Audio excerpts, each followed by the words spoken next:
Episode 1, The Voice Behind the Wall. They told her the convent didn't allow guests after sundown. They told her the East Wing had been closed for decades. They told her never, under any circumstance, to ask about room 6A. And yet, at 3 a.m. on her first night, Maria heard the prayer. Not a loud, theatrical prayer like in the cathedrals she grew up in. No, this was something else. It sounded like 1,000 whispers layered on top of each other, weaving Latin hymns with something older, something that made her bones ache, as if every vowel was a nail in her skin. She sat up in her narrow cot, her crucifix catching the moonlight like a knife, and held her breath. Domini miserere, Domini libera nos.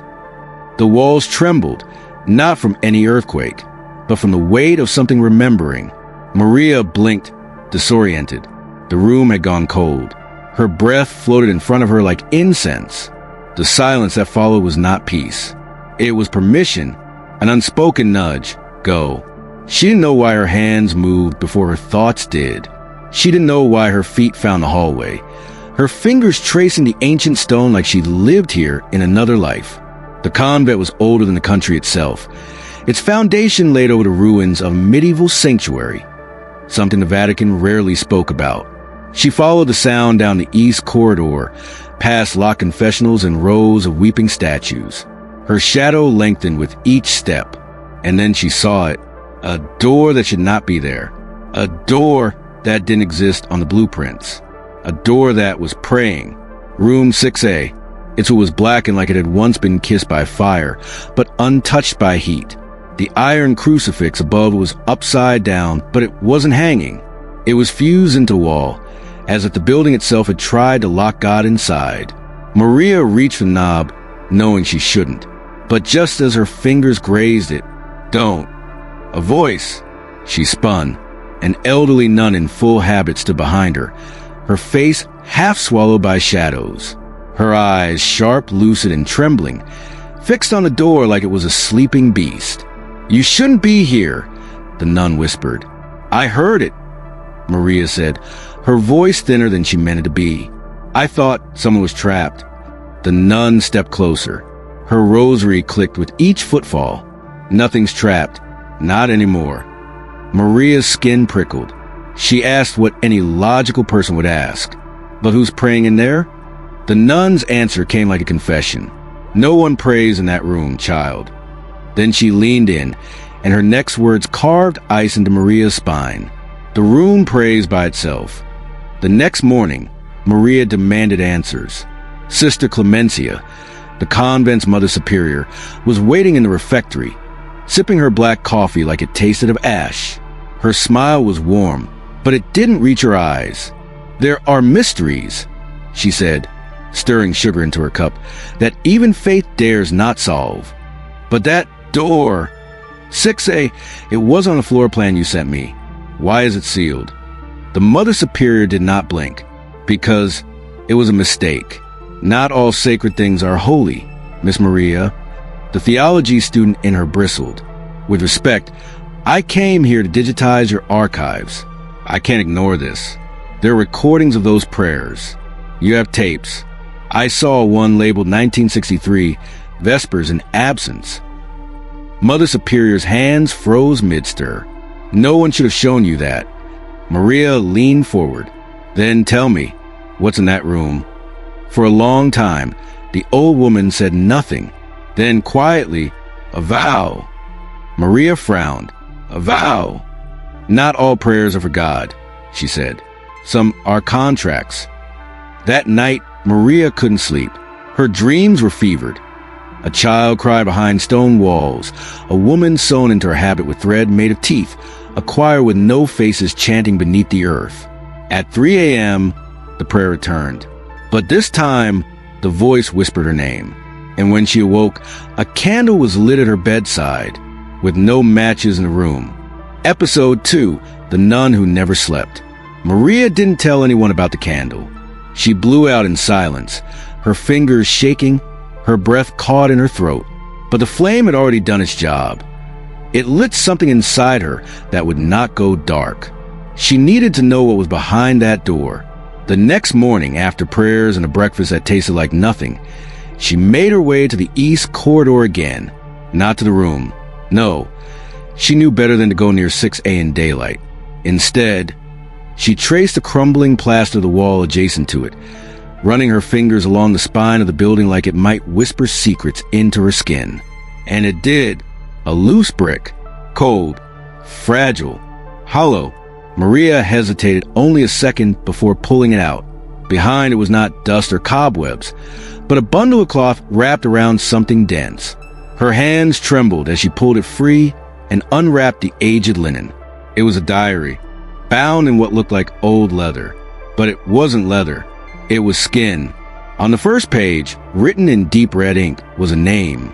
Sister Lucia de la Cruz, the nun who never slept. She read in secret. Between shifts in the archive room and brief prayers in the chapel, Maria consumed the diary like scripture, her heartbeat thudding faster with every entry. Sister Lucia hadn't been mad. She hadn't been possessed. She'd been chosen. April 9th, 1948. The prayers have changed. They no longer ask for light. They ask for exchange. I feel watched, but not by God. May 1st, 1948. I haven't slept in 11 days. Every time I close my eyes, I dream with my ears. The room chants. It chants and demands. Something is incomplete. June 3rd, 1948. I was told to seal the room. I didn't. I made a vow instead. The kind that bleeds. Maria clutched the pages like they could save her. There was something sickeningly beautiful about Sister Lucia's descent, not into madness, but into awareness. She wasn't afraid of the room. She was part of it. That night, Maria couldn't stay in her bed. She followed the sound again, the prayer, now louder, more rhythmic, like a breath syncing with her own. But before she reached 6A, she turned right to the abandoned infirmary where Sister Lucia had once lived. It was untouched. Dust hung in the air like incense. An old iron bed, a wooden cross, and a cracked mirror were all that remained. But something shimmered behind the mirror, a faint glow pulsing like a heartbeat. Maria lifted it, revealing a cavity in the wall. Inside, a habit folded perfectly, a rosary made of teeth, and beneath it, an envelope sealed in wax. She opened it. To she who hears the voice, you are not the first, but you might be the last. If the room calls you by name, it means the vow is incomplete, and the price must be paid again by blood or by silence. The rosary clinked in her hand like bones rattling a warning. Maria returned to her room, heart racing. She locked the door and wept, not because she was afraid, but because she wasn't, not entirely. Something about all of this felt destined, familiar, like she was remembering a nightmare she hadn't had yet. At 3 a.m., the prayer returned. But this time, it wasn't just whispered. It was spoken. One voice. Female. Desperate. It said her name. And then it said, help me finish the vow. Episode 3. Ashes under bed. The next morning, Maria woke to the scent of something burnt. Not incense. Not wood. But something far more intimate. The unmistakable scent of scorched flesh. She sat up, heart pounding. The candle from last night was gone. So was the envelope. But the diary, Sister Lucia's diary, remained on her desk, opened a page that Maria was certain she hadn't read before. It was dated July 12, 1948. He entered the convent today. A priest they said was too old for war and too dangerous for silence. He smiled with teeth like mirrors and asked to see the room. No one told him where it was, but he went there anyway. He did not return the same. Maria turned the page. He told me we must finish what they started in 1873. But what they started was not human. He placed something beneath my bed that night. He said it would protect me. But it hums. It hums in Latin. Maria stared at the final line. If I do not return, it's because the vow was fulfilled, or I burned trying. She didn't wait for nightfall. Maria left her chores undone and returned to the old infirmary where Sister Lucia had lived. Dust still danced in the sunlight like ghosts rehearsing their next haunting. The bed stood silent, untouched, yet alive with memory. Kneeling beside it, Maria lifted the frame. The mattress sagged like old breath. Beneath it, wrapped in cloth as brittle as autumn leaves, was a box. Not large, but heavy and warm. Too warm. She touched the lid. Instantly, her ears rang with chanting. Faint, rhythmic, ancient. It wasn't coming from outside. It was inside the box. Maria peeled the cloth away. The box was made of carved wood. Oak, perhaps, but scorched at the edges. Symbols were etched into its corners. Latin sigils, some of them reversed, others scratched out. There was no lock, no hinges, only a groove across the middle, like it was meant to be opened by blood. She hesitated, then reached into her pocket and pulled out the rusted nail she found wedged in her windowsill 2 nights ago. Another thing she hadn't told the sisters about. She pricked her finger, let one drop fall. The box opened. Inside, ashes, and a tongue, not a human one. It was too long, too pale, forked at the end like it once spoke in more than one direction. She recoiled, but not from fear, from memory. Somehow, she had seen this before. She carried the box to her quarters, locked the door, and opened the diary again. Only now the pages were changing. The ink was moving, bleeding, forming new words beneath her gaze. Do not let the ashes leave the convent. They are what remains of the first vow. The tongue belonged to one who tried to change the prayer. And then, you are not being haunted, Maria. You are being summoned. That night, she couldn't sleep. The box hummed beneath her bed like it was alive, or waiting. At 2:33 a.m., she woke to scratching at her door. Not knocking, scratching, slow, rhythmic, insistent. She stood frozen, eyes on the handle, breath caught. The scratching stopped. Then a whisper slipped through the wood like steam. Your blood opened it. Your voice must end it.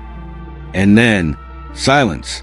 But when she looked down, beneath the crack of her door, ashes, a line of them, leading back to room 6A. Episode 4, Psalm of the Possessed. The line of ashes led Maria straight back to the east corridor.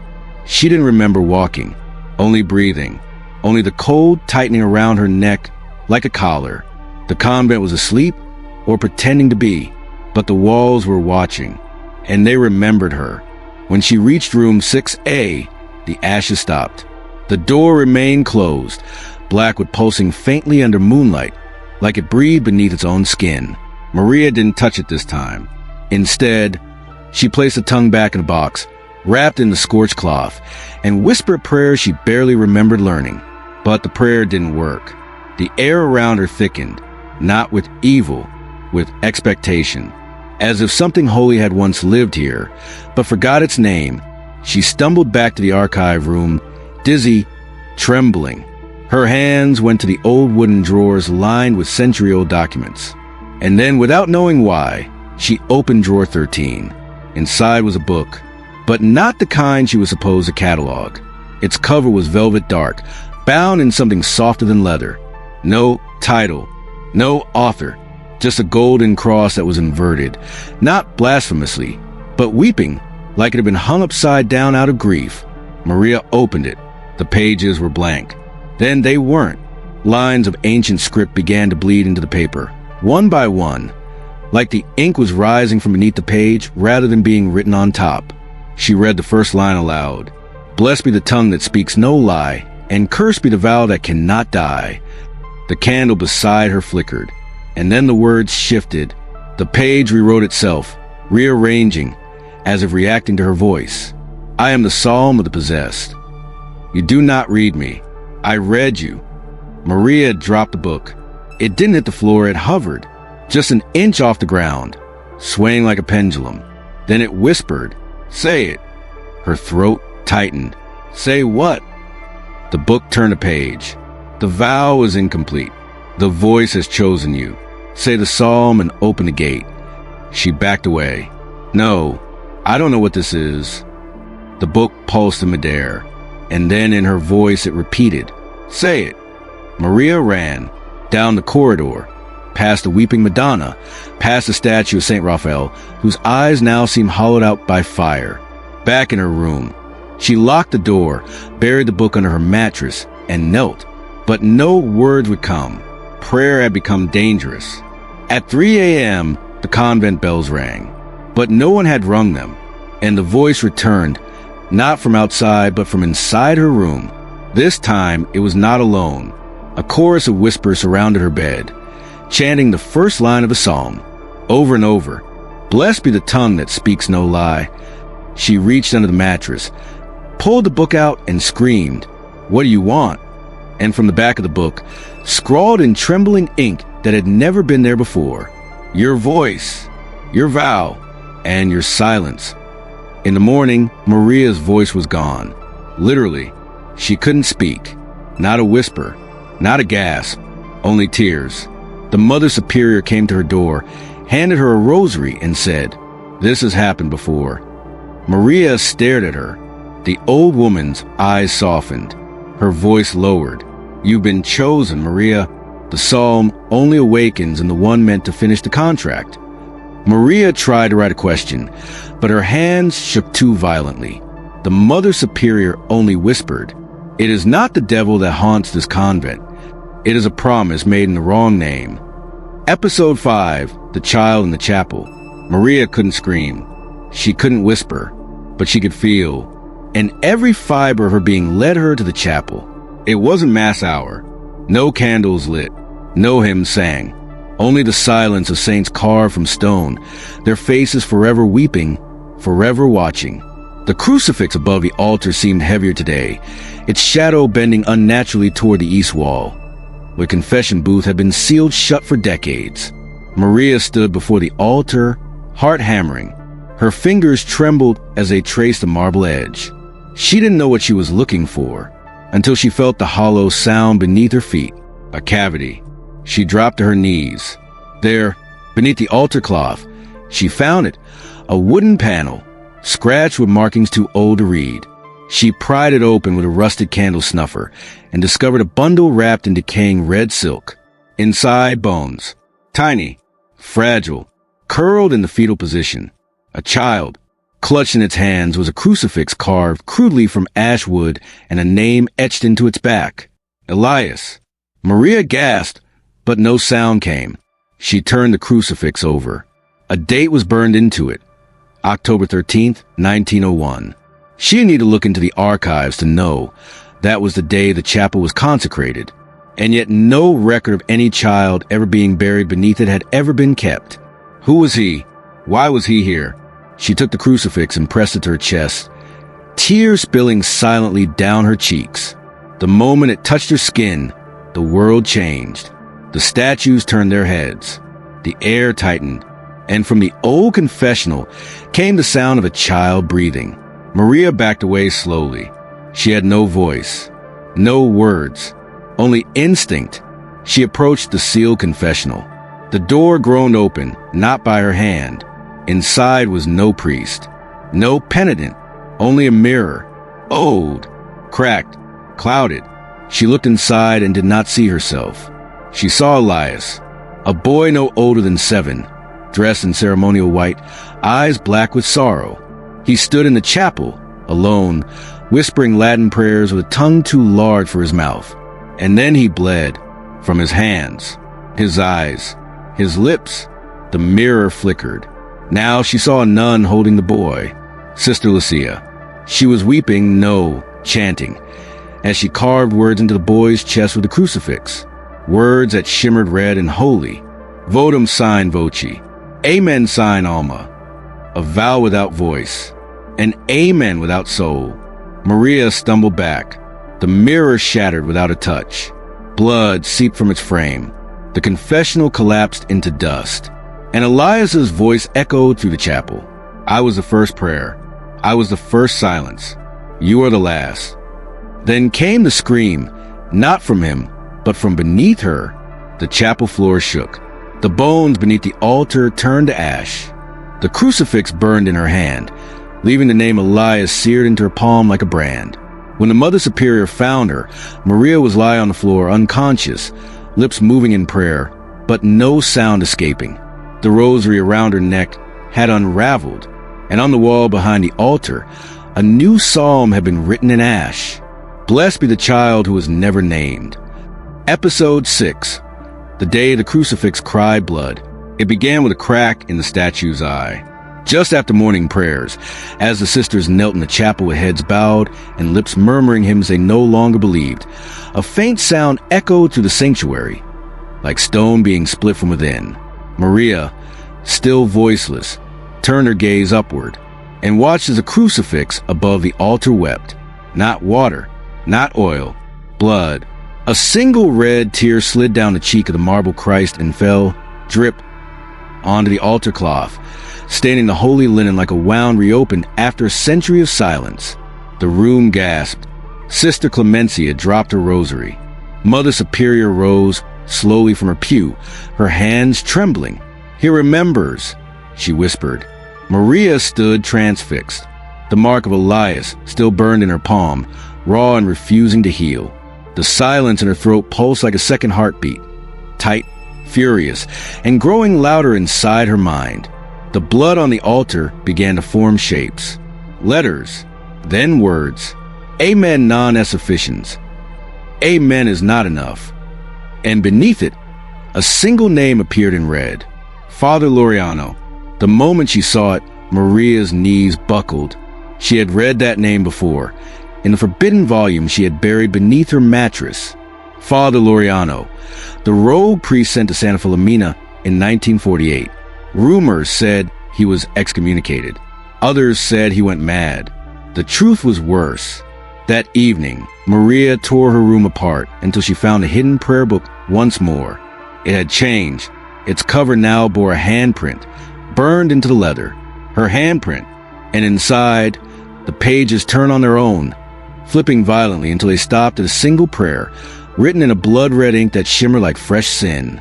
To reverse the vow, the psalm must be bled, not spoken. And beneath it, another line. Seek the priest who betrayed the tongue. His voice was silenced. His hands were not. Maria knew what she had to do. She returned to the archive room, to the hidden files kept behind a false drawer marked obsolete. There she found it, a photo, sepia tone creased by time.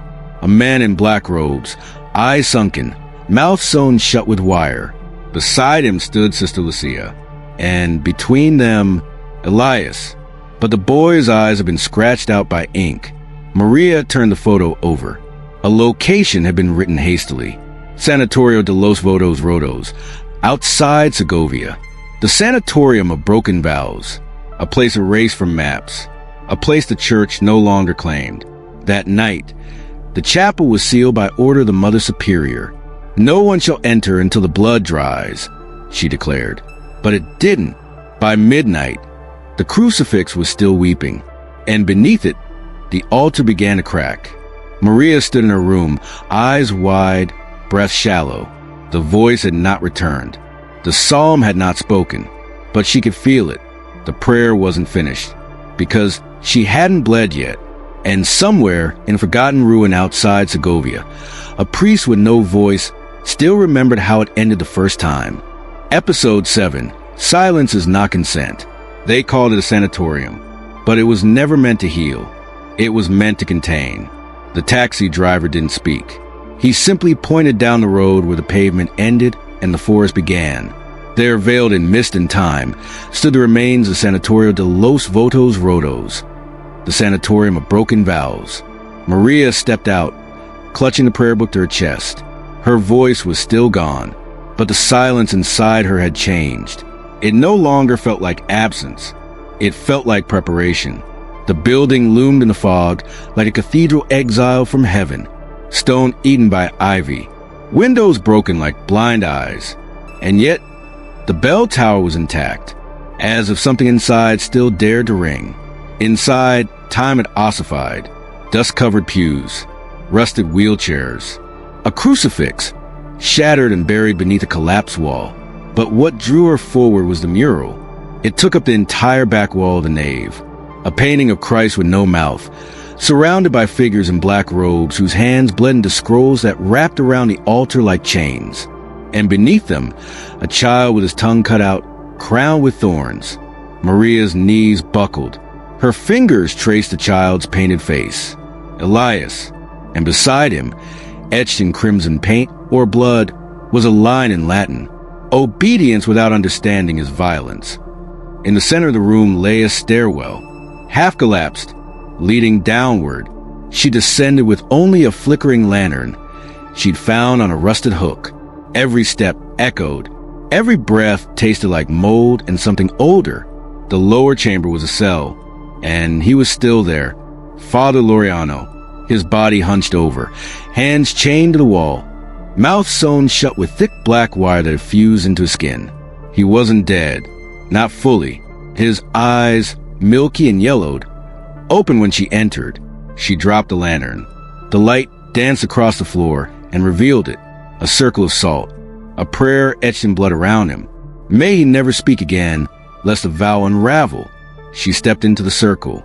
He did not resist. Maria knelt before him and held out the book. He saw it and wept.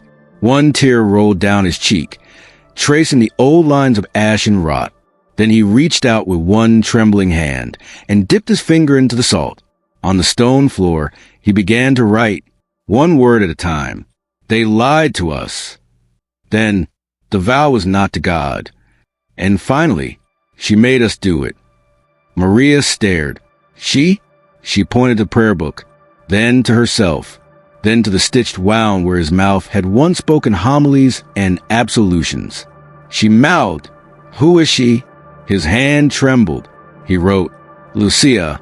A wind howled through the underground chamber. Candles that weren't lit suddenly flared to life. The chains on his arms rattled. Blood dripped from the stitches in his mouth. And then he opened it. The wire tore through flesh. Black smoke poured from his throat, like breath returning to the damned. And with it came one word, rasped through torn vocal cords: "Run." Maria fled the chamber. The sanatorium shook with a groan that was not of this world. The mural cracked. The child's eyes began to bleed. And behind her, from deep within the stone, came the voice: "You broke the circle. Now the vow will finish itself." She emerged into the forest, blood on her hands, the prayer book glowing red-hot in her arms. And above her, the bell tower finally rang. Once, twice, 13 times.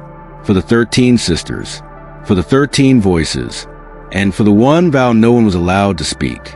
Episode 8, The Baptism of Fire. The convent was burning when she returned. Not with flames, no. Something more dangerous. Revelation. Maria stood at the iron gates of Santa Filomena.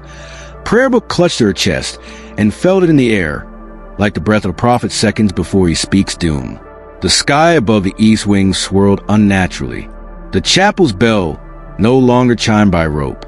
It sang on its own, ringing with the rhythm of a heart that had stopped and was now fighting to rise again.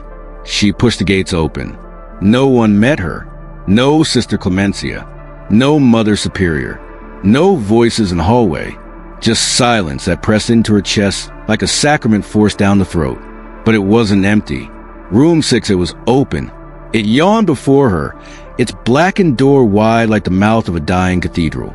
Inside, no candles, no icons, just walls that pulsed like living flesh and a floor made of scorched earth. Maria stepped inside. Immediately, the prayer began again.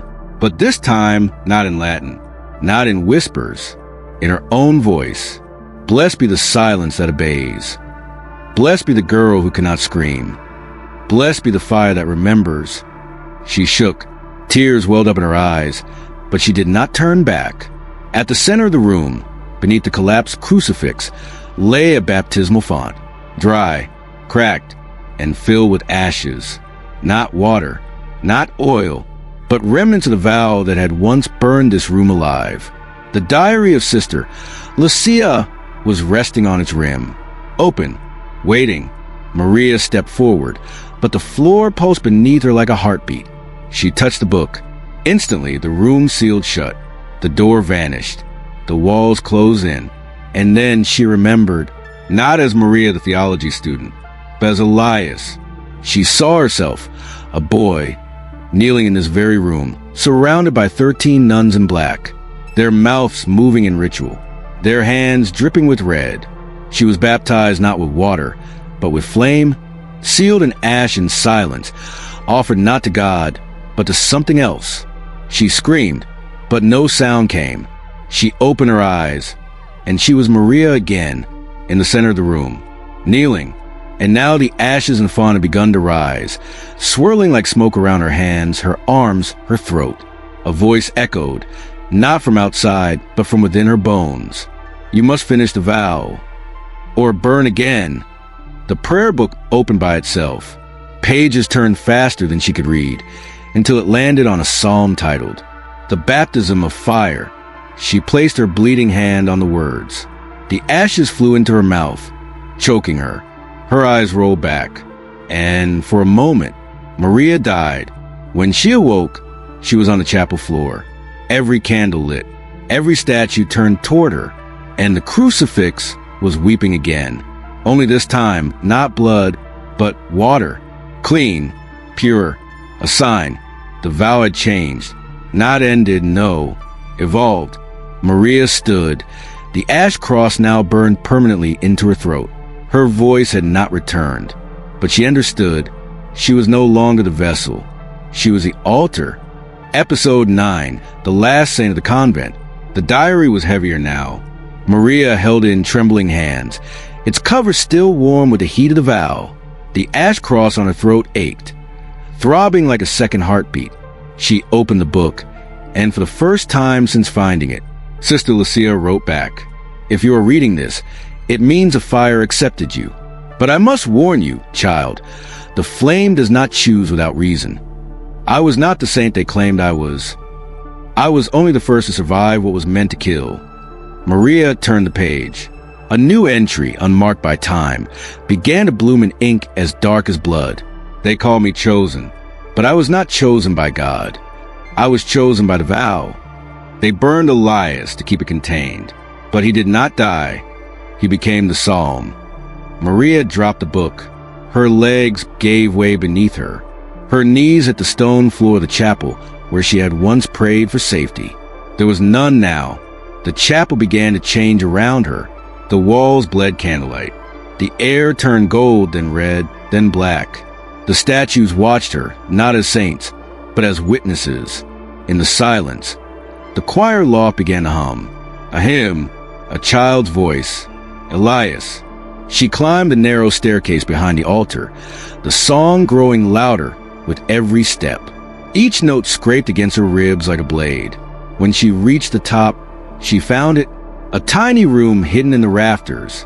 Inside, a child's bed, dusty, undisturbed, and above it, carved into the stone.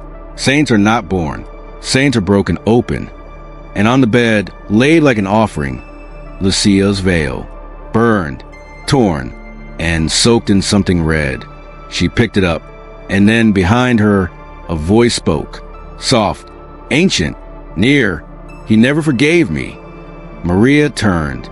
No one, but in the mirror that hung crookedly beside the bed, she saw a woman in a scorched habit, pale, hollow-eyed, clutching her rosary so tightly it cut through her palms.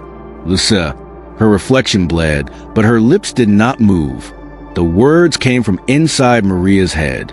I sealed the room, but the psalm remained. I carried it in me. So I ran. I prayed. I bled. But you were never meant to find it.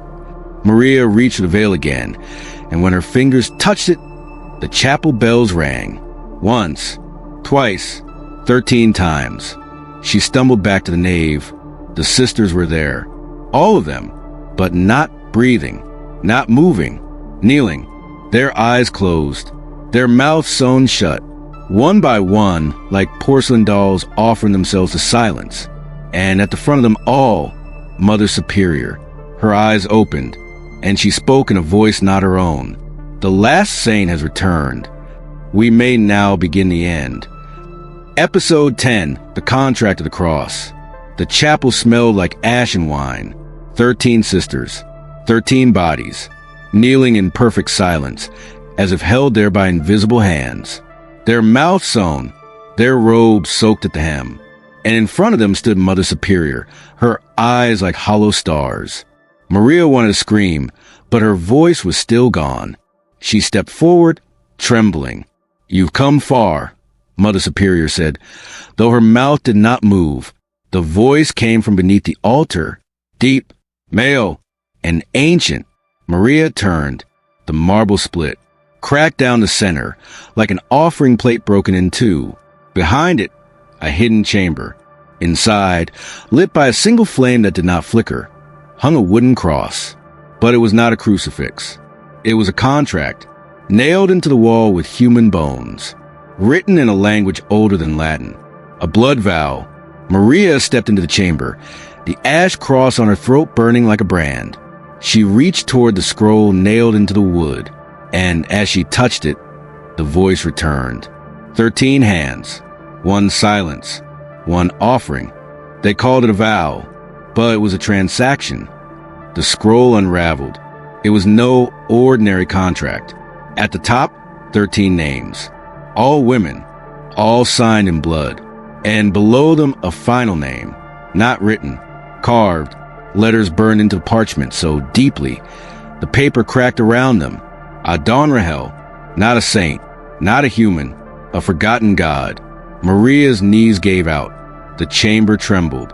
And in that moment, she remembered Lucia's eyes, Elias's silence, the burning font. The vow was never about prayer. It was about containment. The sisters hadn't sealed a demon. They had invited a deity in exchange for something unspeakable. Power, healing, silence. Each gift, a price. The scroll pulsed. A new line appeared. The last voice must sign. Maria backed away. "No," she mouthed. "I won't." But the altar had no ears, only expectation.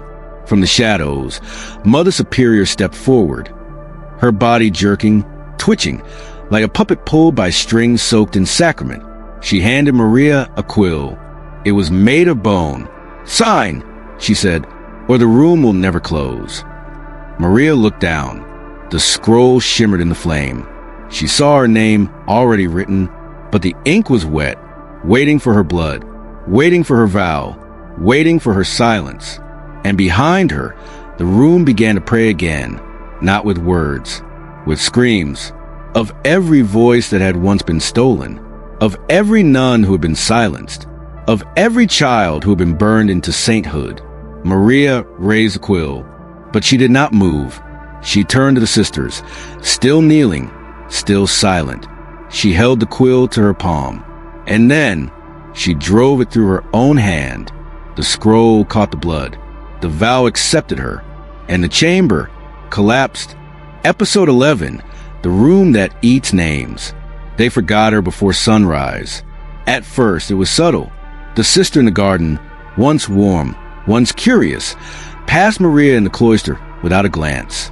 The cook no longer prepared her tray, and the chapel bells, which had once rung for her return, now rang like a countdown to erasure. She stood in front of the mirror in her cell, her reflection blurred at the edges, like memory left out in the rain. She opened her journal, blank. Even her handwriting had been devoured. Only the ash cross on her throat remained pulsing, alive, hungry. In the archive room, she rifled through the sacred records, desperate for proof that she had ever been. Her baptism? Gone. Her application letter? Gone. Her name? Redacted. And where once she found Sister Lucia's diary, now lay only a single black feather, scorched at the edges. She clutched it. A voice filled the air, gentle and ancient. To be the final vow is to vanish. To finish the contract is to be swallowed. Maria fled to the chapel. No sisters, no statues. Even the saints had turned their faces. And on the altar where the contract had once hung, nothing, not a scroll, not a signature, not even blood, as if it had never happened. Maria collapsed at the foot of the altar, the ash cross on her skin burning hotter, deeper. Her voice still absent. But now something more was being taken. Her memories, her parents' faces, her voice as a child. Even Elias began to fade. She screamed inside her skull. Please, let me stay. And in the silence, a whisper answered, then feed the room. The ground beneath the altar cracked, and from it rose a staircase she had never seen. Spiral, descending into blackness. She followed. No candle, no lantern, just the glow of her skin, now etched in forgotten sigils, pulsing like veins of fire. At the bottom, a chamber, not stone, not wood, flesh. The walls throbbed like lungs. The ceiling pulsed like a heartbeat.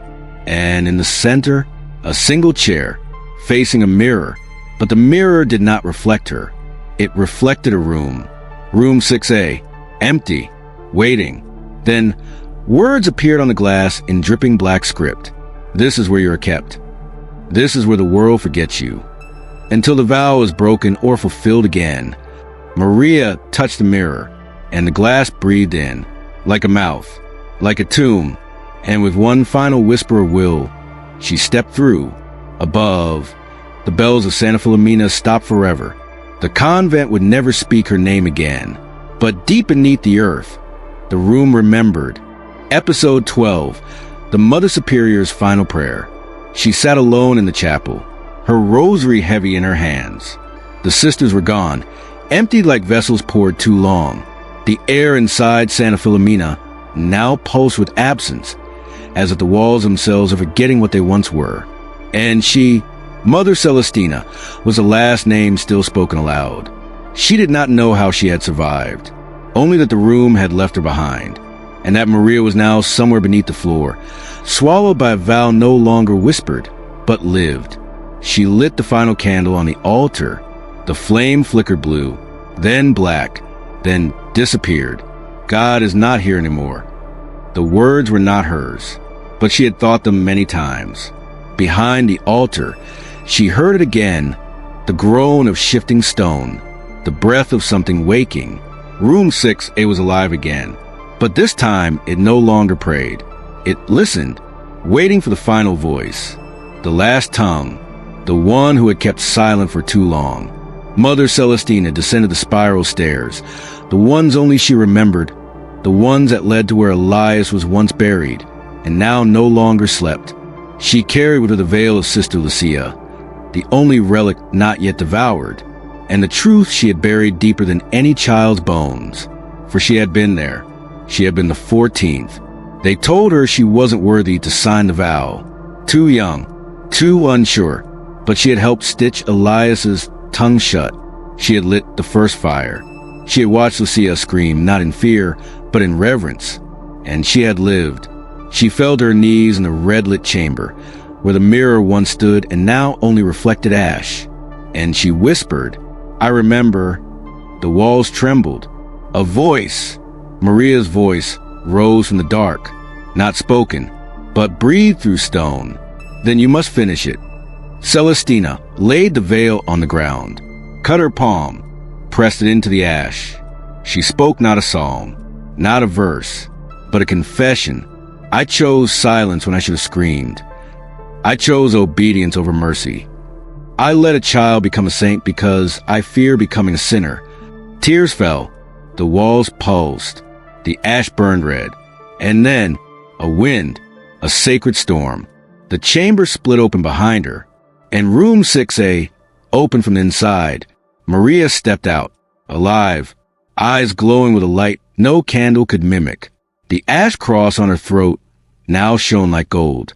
She reached out, touched Celestina's forehead, and for the first time in decades, the nun wept without fear. You were never forgotten, Maria whispered. Her voice had returned, but it was no longer hers alone. Episode 13, Amen Without End. The room was still. No breath, no chant, no trembling walls. Only two figures stood in the center of 6A. Maria, reborn. Mother Celestina, redeemed. The ashes had settled, but not in silence. They pulsed, rhythmically, softly, like a heartbeat returned to God. Maria stepped forward.